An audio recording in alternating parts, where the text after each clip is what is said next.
Jemaat Tuhan di GPT Kristus Alfa Omega Ngeserep dan juga hamba Tuhan Bapak Pendeta Heno Edi Haryanto, kalian berulang tahun.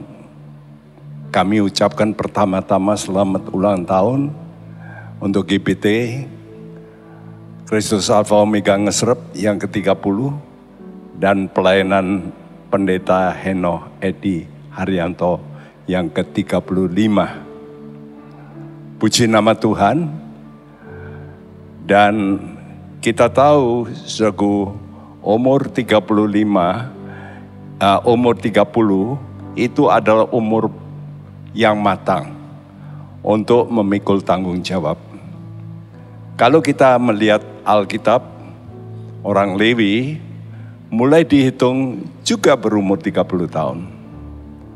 Yusuf yang diangkat Firaun menjadi pejabat kedua di dunia juga berumur 30 tahun. Dan Raja Daud pun dilantik menjadi raja seluruh Israel juga berumur 30 tahun. Dan yang tidak kalah penting adalah Tuhan kita Yesus Kristus yang memulai pelayanannya juga berumur 30 tahun. Oleh karena itu sebelum kita mendengarkan firman Tuhan ini, saya ingin berdoa lebih dahulu. Bapa di sorga, terima kasih. Hari ini ulang tahun ke-30 dari gerejamu di Ngeserep. Dan Tuhan juga ulang tahun ke-35 pelayanan saudara kami, Pendeta Heno Edi Haryanto.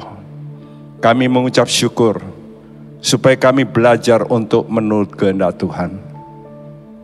Dalam pelayanan hidup kami, supaya bisa mencapai satu hal, yaitu berkenan di mata Tuhan. Terima kasih Tuhan, berfirmanlah dan kami siap mendengar. Amin. Lebih dahulu saya ingin menyanyikan sebuah nyanyian, dan nyanyian ini adalah nyanyian yang tidak asing, supaya saudara juga menghayati bahwa kita semua harus hidup supaya bisa berkenan di mata Tuhan.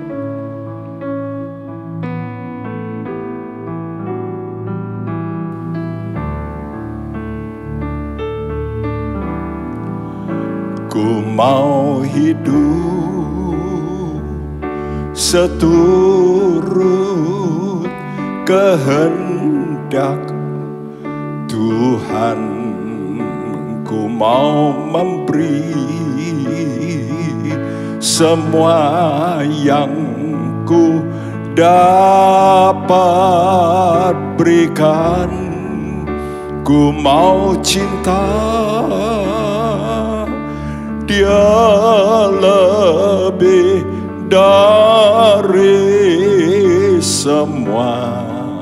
Ku mau belajar membalas kasih-Nya. Ku mau hidup seturut kehendak Tuhan. Ku mau memberi semua yang ku dapat berikan. Ku mau cinta Dia lebih dari semua. Ku mau belajar membalas kasih-Nya. Ku mau belajar Tuhan. Ku mau belajar membalas kasih-Nya. Ku mau belajar Tuhan. Ku mau belajar membalas kasih-Nya. Bapa di sorga, terima kasih Itu yang kami rindukan, supaya kami mau belajar semua istimewa jemaat-Mu GBT Ngesrep dan hamba-Mu untuk benar-benar mengikuti Tuhan, jalan Tuhan. Nama Tuhan dipuji, dipermuliakan. Dalam nama Tuhan Yesus kami panjatkan doa kami. Haleluya. Amin. Nah, sahabat-sahabat semua, jemaat Tuhan di GBT Ngesrep ini, pertama-tama harus kita ketahui bahwa pelayanan kita itu harus bisa memperkenankan hati Tuhan. Dan untuk ini saya akan memberikan firman Tuhan dari Injil Markus. Injil Markus adalah salah satu dari 4 Injil yang langsung berbicara tentang pelayanan. Jadi tidak ada suku pembukaan di mana dia lahir dan sebagainya, namun langsung dia melayani. Memang Injil ini khusus ditujukan untuk bagaimana kita menjadi hamba yang berkenan pada Tuhan. Nah, untuk ini, saudaraku, saya beri judul tema ini adalah membangun pelayanan menurut pola Yesus Kristus. Jadi supaya pelayanan kita ini betul-betul kalau perlu di reset kembali, ya kita download kembali seperti ini, seperti di komputer itu kita ya reboot begitu, supaya kita betul-betul meletakkan dasar yang benar untuk pelayanan kita. Dan saya harap gereja ini nanti bisa lebih kokoh, ya. Dengan apa? Dengan mengikuti pola ini. Jadi kita mesti kembali kepada Tuhan kita Yesus sebagai guru kita yang utama. Oleh karena itu, bagaimana kita bisa menjalankan pelayanan yang bisa kokoh dan kuat? Yang pertama, itulah pelayanan inkarnasi. Di dalam Injil Markus pasal yang pertama ayat yang ke-9 berbunyi demikian. Pada waktu itu datanglah Yesus dari Nazaret di tanah Galilea, dan ia dibaptis di sungai Yordan oleh Yohanes. Saudaraku, ini adalah pernyataan yang singkat, namun kita tahu bagaimana Yesus datang dari Nazaret, kota yang dianggap hina oleh orang-orang Israel. Apalagi mendengar kata Galilea. Kalau sudah baca dalam Injil Matius dikatakan Galilea orang kafir. Karena Galilea itu perbatasan di utara yang diambil alih oleh kerajaan Asyur waktu itu. Sehingga mulai kehidupan mereka itu kurang indah. Karena itu waktu Yesus datang dalam Injil Matius dikatakan saat itu Sebulon, Naftali, tanah yang gelap.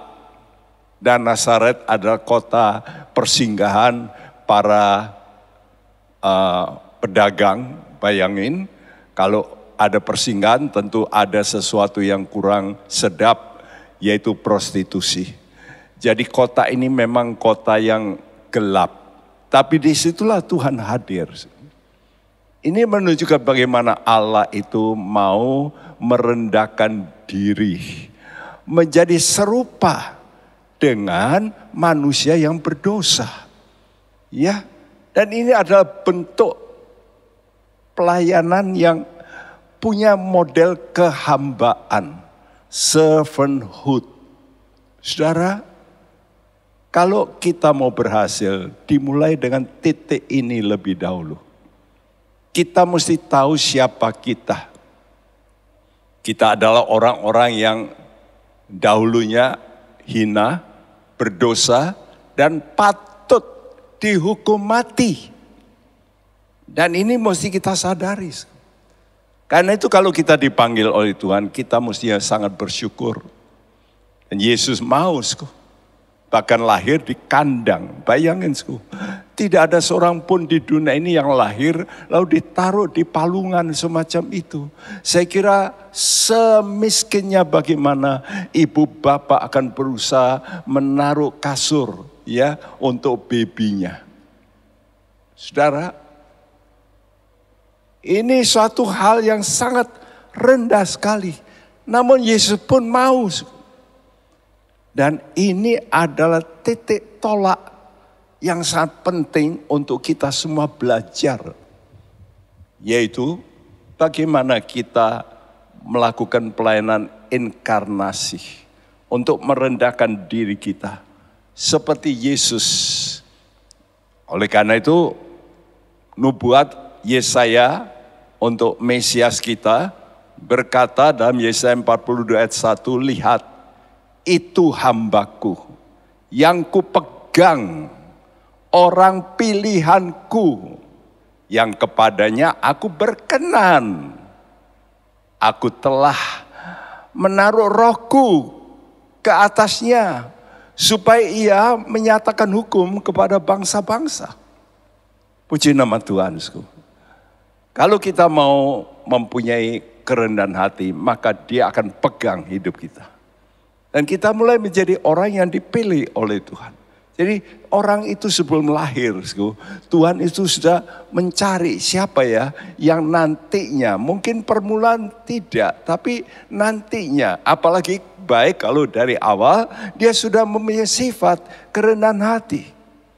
Pasti Tuhan akan memilih.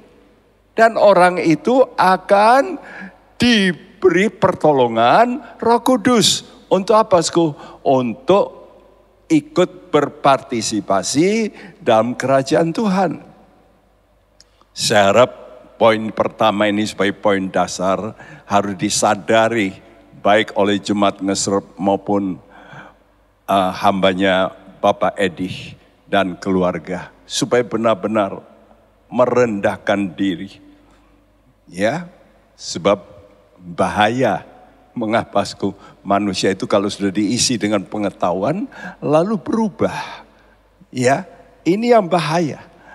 Karena itu yang kedua, bagaimana pelayanan yang berkenan pada Tuhan itu. Poin kedua ini bicara pelayanan ketaatan terhadap otoritas. Yesus sebagai Allah, bayangin, sebagai pencipta. Tapi dia harus mau merendahkan diri serupa dengan manusia yang berdosa. Karena itu Yesus pun harus melakukan tata cara yang serupa dengan orang berdosa. Apa itu? Dibaptis. Bayangin, ini Allah yang menciptakan Yohanes Pembaptis. Namun dia mau berlaku sebagai orang yang di bawah Yohanes Pembaptis. Bukankah ini satu pelajaran yang kita katakan luar biasa. Ya, bukan hanya itu, Yesus pun harus menjadi anak dari sang tukang kayu. Kalau Yohanes Pembaptis ini masih nabi. Tapi Yesus menjadi anak sang tukang kayu. Dan bukan sehari, ya, bukan seminggu, bukan setahun, 30 tahun. Waduh, luar biasa. Karena itu kalau kita baca Markus 1 ayat 10 dan 11, pada saat ia keluar dari air, ia melihat langit terkoyak. Dan roh seperti burung merpati turun ke atasnya. Lalu terdengarlah suara dari sorga, engkaulah anakku yang ku kasihi, kepadamulah aku berkenan. Lihat orang yang rendah hati itu membuat Tuhan itu tidak tahan. Langit dikoyakkan oleh Tuhan. Untuk apa? Untuk mencurahkan anugerah. Jadi ingat bagaimana sudah bisa menarik hati Tuhan. Bukan dengan nyanyianmu yang hebat. Bukan dengan kegiatanmu. Bukan oleh karena engkau pandai lalu melakukan pekerjaan Tuhan dan Tuhan kata, wah itu aku butuh. Tidak. Tuhan itu melihat hati kita. Hati yang rendah ini membuat satu daya tarik yang membuat Tuhan itu tidak bisa tahan. Tidak tahan untuk melimpahkan anugerahnya.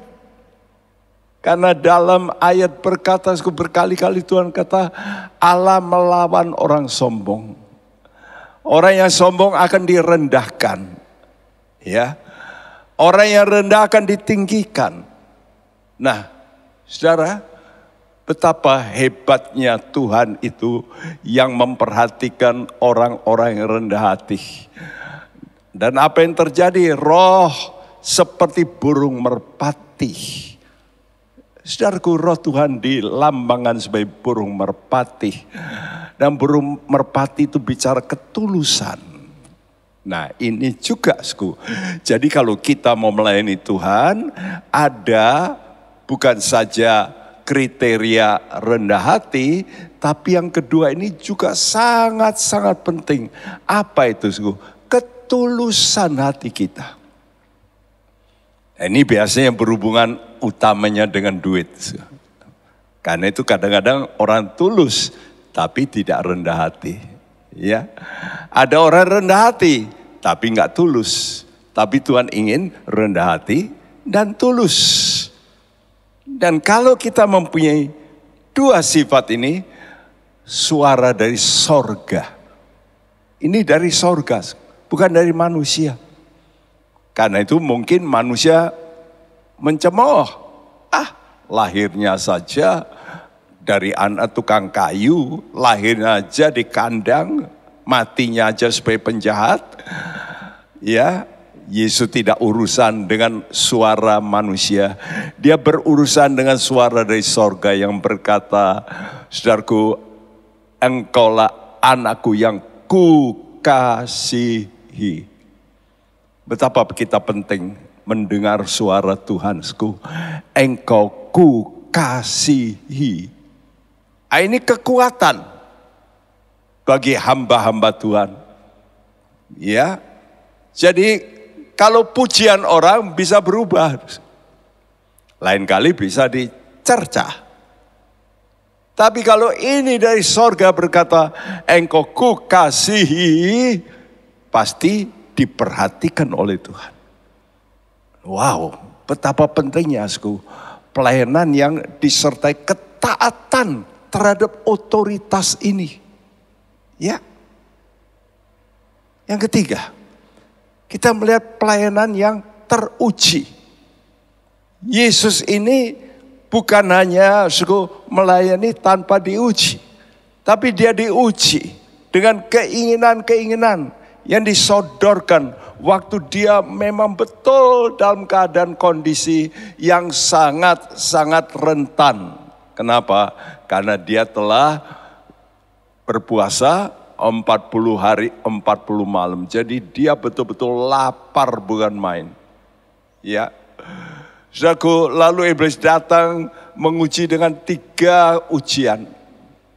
Ya, karena itu dalam Injil Markus 1 ayat 12 dan 13 dikatakan segera sesudah Yesus dibaptis, roh memimpin dia ke padang gurun. Di padang gurun itu ia tinggal 40 hari lamanya. Dicobai oleh iblis. Jadi bukan sekali. Saya kira ini beberapa kali ya. Selama 40 hari dia mulai terus dicobai. Saya nggak tahu berapa kali. Ia berada di sana di antara binatang-binatang liar, buas. Dan malaikat-malaikat melayani dia. Lihat tuh. Ini menunjukkan, bukan hanya iblis yang menggoda manusia. Tapi juga ada binatang-binatang. Kadang-kadang Tuhan pakai istilah binatang itu adalah manusia-manusia yang tanpa pengertian. Manusia-manusia berdosa yang tidak mengenal hukum Tuhan, itu Tuhan bisa umpamakan seperti binatang. Saudaraku, itu dituliskan dalam Mazmur. Ya, saudaraku, bahwa manusia tanpa pengertian itu dapat disamakan dengan hewan, kata Tuhan. Nah, itulah Yesus Tuhan kita, saudaraku, berada di tengah-tengah godaan baik dari iblis, roh-roh jahat, maupun saudaraku dari binatang-binatang liar. Dan itu sama dengan kita sekarang. Roh-roh iblis ini terus dia bergerak, mengaum-ngaum, kata Tuhan, seperti singa hendak menelan. Namun juga kita berhadapan dengan siapa? Dengan manusia sekeliling kita.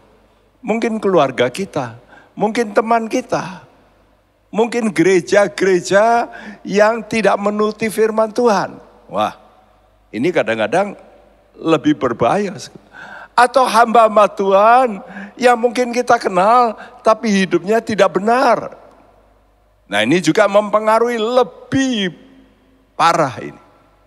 Saudaraku, ya, saya punya kawan di Jakarta, saudaraku, dia berkata, Pak Bekti, kalau kami kumpul-kumpul itu, aduh, saya tidak nyangka ada teman-teman kami minggu setelah khotbah, lalu setelah itu mereka pergi ke tempat massage, minta dilulur oleh wanita-wanita. Bayangin,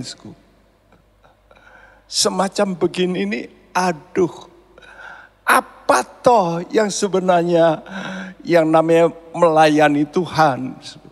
Sangat mengerikan. Saudara, kita sebagai anak-anak Tuhan harus tahu bahwa kita diminta untuk hidup benar, kudus di tengah-tengah godaan yang begitu rupa. Seperti orang Israel pun begitu keluar dari Mesir, mereka langsung dipimpin kemana? Ke padang gurun. Untuk apa? Kitab Ulangan 8 jelas mengatakan untuk dicobai. Untuk Tuhan tahu apakah mereka punya kerendahan hati. Nah, jadi ujian itu sebetulnya untuk melihat apakah orang itu punya kerendahan hati. Namun kerendahan hati yang disertai kelemah lembutan. Banyak orang rendah hati, tapi tidak lembut. Kenapa? Karena tidak punya kuasa. Orang-orang rendah hati kenapa? Ya karena saya kalah toh. Coba kalau dia punya power, punya kedudukan tinggi, punya otoritas, punya orang-orang mungkin tukang pukul. Waduh, sukar untuk mengalami hinaan. Tapi Tuhan kita Yesus, Allah yang dilayani malaikat, dihina oleh manusia, dia tidak membalas. Oleh karena itulah tetap malaikat melayani. Nah, diberi kekuatan. Ya, apa itu kelemah lembutan? Ada satu istilah berkata, what is meekness? Meekness itu dikatakan perfect strength under control. Jadi kekuatan yang sempurna, namun masih bisa tetap dikontrol. Wah, ini tidak mudah. Makin orang kuat, makin sulit dikontrol. Benar tidak? Makin orang pandai, dia punya titel, makin sulit diatur. Karena itu yang bikin masalah banyak di satu negara, itu bukan rakyat yang rendah, tapi orang-orang yang pandai yang punya posisi. Dan mereka sulit untuk mau menurut, sulit. Ya, untuk bisa menyatu dalam satu otoritas itu sulitnya bukan main. Saudaraku, tapi Yesus, dia memberi contoh. Aku yang mempunyai bumi ini, aku yang mencipta, tapi aku rela dikontrol oleh Bapa. Disuruh menjadi manusia, diutus untuk menebus, diutus untuk mati, saya rela. Dengar teman-teman, roh semacam inilah yang harus kita belajar. Kata Tuhan, belajarlah kepadaku, karena aku lemah lembut dan rendah hati. Ingat, dua ini jangan dipisah. Ada orang rendah hati tapi tidak lemah lembut. Ada orang lemah lembut tapi tidak rendah hati. Saudaraku, yang keempat, kita melihat pelayanan bagi kemuliaan Raja. Markus 1 ayat 14-15, sesudah Yohanes ditangkap, datanglah Yesus ke Galilea memberitakan Injil kerajaan Allah. Katanya, waktunya telah genap, kerajaan Allah sudah dekat. Bertobatlah dan percayalah kepada Injil. Saudaraku, kerendahan hati ditunjukkan dengan sikap. Sikap apa, Saudaraku? Sikap tanggap kalau diperintahkan. Karena itu kerendahan hati ini dilihat, setelah diperintahkan Tuhan, tujuannya kemana? Banyak orang mulai ikut satu perusahaan atau toko begitu, lalu dia tahu cara-caranya, lalu dia apa? Dia korupsi. Nah, tujuannya bukan hamba lagi, tapi ingin merampok kemuliaan. Apa tujuan hidup kita? Tujuan hidup Yesus itu kerajaan. Karena itu dia berkata, waktunya telah genap, kerajaan Allah sudah dekat. Ya, saudaraku, karena itu dia minta supaya kita bertobat. Kenapa? Karena Tuhan mencari namanya rakyat yang bisa sungguh-sungguh mendirikan kerajaan. Untuk apa? Untuk kemuliaan Allah sendiri. Amsal 14 ayat 28 berkata, dalam besarnya jumlah rakyat terletak kemegahan raja. Tetapi tanpa rakyat runtuhlah pemerintah. Saudaraku, kapan Yesus menjadi megah? Kalau kita pelayan-pelayan Tuhan, anak-anak Tuhan, semua bekerja mencari jiwa-jiwa untuk diberikan kepada Yesus. Bukan untuk kemegahan kita. Nah, ini yang bahaya. Tapi diberi kepada Yesus untuk kemegahan Sang Raja. Kemuliaan dari Tuhan, Sang Raja. Ini namanya bekerja untuk kerajaan Tuhan. Dan kelima, pelayanan, keteladanan, dan pemuritan. Markus 1 ayat 16-17. Ketika Yesus sedang berjalan menyusur danau Galilea, ia melihat Simon dan Andreas, saudara Simon. Mereka sedang menebarkan jala di danau, sebab mereka penjala ikan. Yesus berkata pada mereka, mari ikutlah aku, dan kamu akan kujadikan penjala manusia. Saudaraku, kalau saudara sebagai leader, pemimpin apa saja? Pemimpin kor, pemimpin pujian, itu harus apa? Harus menjadi teladan. Seperti kata Yesus, ikutlah aku.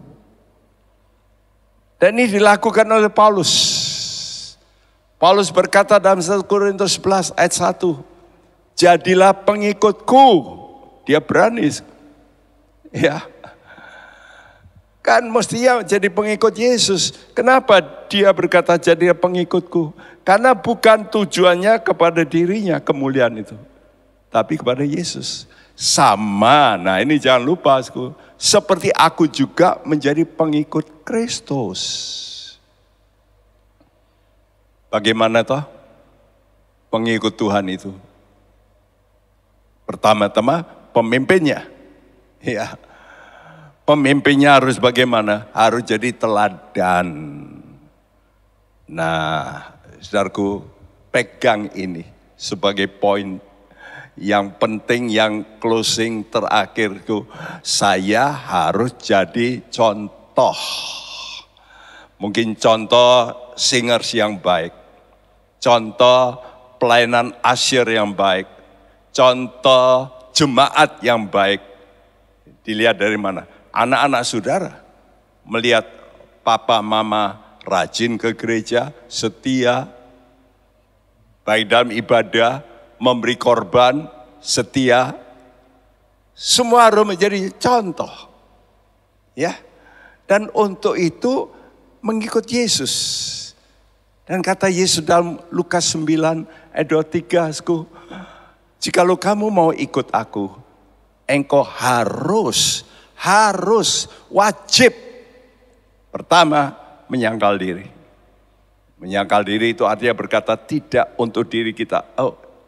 Oke, saya tidak. Walaupun itu boleh, tapi tidak demi kesatuan. Walaupun itu boleh. Ya, pendeta apa tidak boleh, pakai pakaian yang gitu mewah-mewah. Boleh kalau dia punya duit. Tapi kan tidak jadi teladan. Apa tidak boleh punya mobil yang yang super mewah? Boleh, tapi tidak jadi teladan. Nah, artinya orang yang mau menyangkal diri itu orang yang berkata tidak, walaupun aku bisa, aku tidak melakukan demi supaya aku jadi teladan. Kalau kita bisa berkata tidak untuk diri kita, barulah kita bisa pikul salib. Pikul salib itu artinya perbuatan orang lain yang gak enak, yang harus kita tanggung. Nah, ingat pelayan Tuhan semua, jangan kita melayani untuk dipuji, bukan. Tapi pikul salib. Karena itu saya mau minta kepada seluruh jemaat, ya, di gereja ini, dan juga hamba Tuhan, supaya mengikuti teladan Yesus ini. Mari kita mau belajar, saya katakan belajar. Saya pun masih belajar bagaimana mengikut Yesus. Karena itu mari, saya undang kita semua berkata, oke, saya mau Tuhan, aku mau ikut Engkau. Ikut Engkau dengan sungguh-sungguh.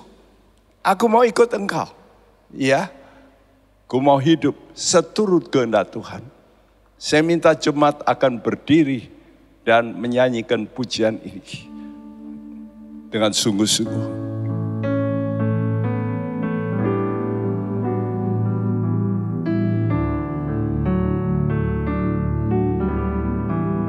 Ku mau hidup seturut kehendak Tuhan. Ku mau memberi semua yang ku dapat berikan. Ku mau cinta Dia lebih dari semua. Ku mau belajar membalas kasih-Nya. Ku mau hidup seturut kehendak Tuhan. Ku mau memberi semua yang ku dapat berikan. Ku mau cinta Dia lebih dari semua. Ku mau belajar membalas kasih-Nya.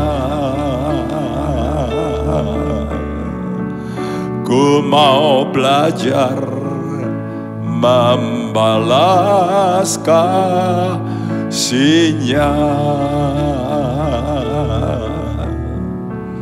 Ku mau belajar membalas kasih-Nya.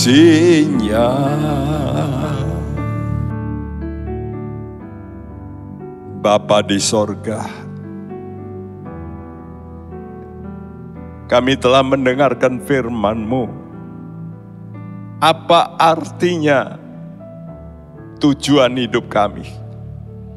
Supaya kami bisa berkenan pada Tuhan. Bukan hanya aktif di gereja tanpa pengetahuan yang benar. Sebab kami dapat mencuri kemuliaan Tuhan. Ajar kami Tuhan, pertama-tama tetap sebagai hamba. Sebagai hamba-Mu ya Tuhan. Mempunyai roh, spirit kehambaan. Dan oleh karena itu kami mau belajar untuk tunduk pada otoritas. Karena disitulah Engkau akan mencurahkan anugerah-Mu yang besar. Yaitu pribadi Engkau sendiri, Roh Kudus. Yang akan memimpin kami dan didik kami. Untuk bertekun saat kami harus menghadapi cobaan, ujian. Kami mau tetap Tuhan, tunduk pada Tuhan dalam ujian-ujian kami. Mohon anugerah-Mu. Tuhan, kami juga minta supaya Engkau Tuhan akan memberikan kami hati untuk memberitakan kebenaran kerajaan-Mu. Supaya kerajaan-Mu lah yang dilebarkan. Engkau yang akan dimuliakan sebagai Raja. Dan Tuhan yang terakhir, supaya kami juga bukan hanya bicara, tapi kami menjadi teladan yang dapat diikuti oleh orang-orang. Didik kami Tuhan, untuk mengikuti jalan-Mu, yaitu menyangkal diri, pikul salib. Dan kami menunggu hari yang paling mulia, hari pertemuan kami dengan Engkau, Juru Selamat kami. Betapa indahnya Tuhan. Terima kasih. Berkati semua jemaat Tuhan, hamba-Mu, ya Tuhan yang melayani. Supaya mereka tetap konsisten sampai akhir. Terima kasih. Biar nama Tuhan dipuji, dibesarkan, dipermuliakan. Dalam nama Tuhan Yesus Kristus, kami panjatkan doa kami. Haleluya, setiap kita yang percaya berkata bersama, amin. Tuhan memberkati Anda sekalian. Amin.